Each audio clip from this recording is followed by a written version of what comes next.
બનાવી દઈશ.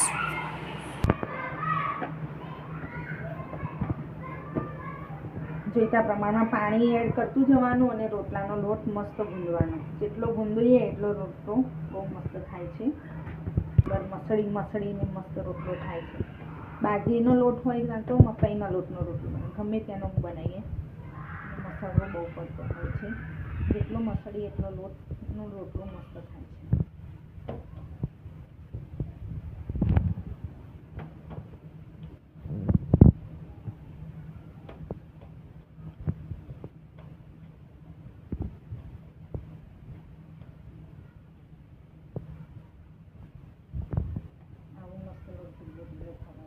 બહુ અતિશય ઢીલો પણ નહીં થવાનું, બહુ કડક નહીં નાખવાનું.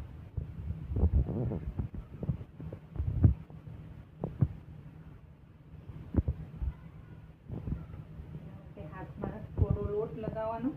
કોરો લોટ ફાવે તો કોરો લોટ અને પાણી ફાવે તો પાણી.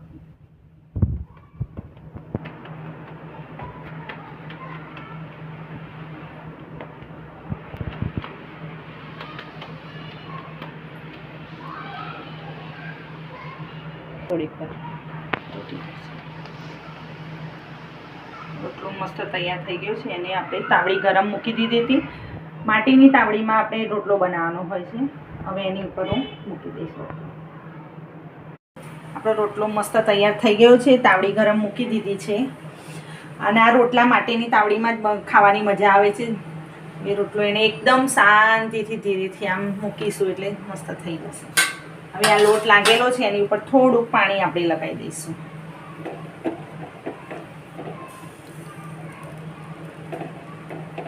અને એને ધીરા ગેસ પર હવે થવા દઈશું રોટલાને. મિત્રો આપણો રોટલો જે નાખ્યો હતો એ મસ્ત નીચેથી થઈ ગયો છે અને એને આપણે હવે પલટાવી દઈશું.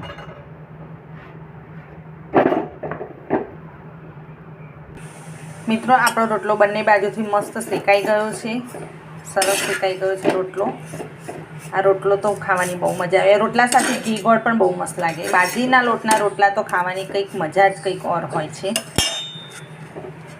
આ મસ્ત રોટલા તૈયાર થઈ ગયો છે. હવે એને મગ સાથે આપણે સર્વ કરીશું.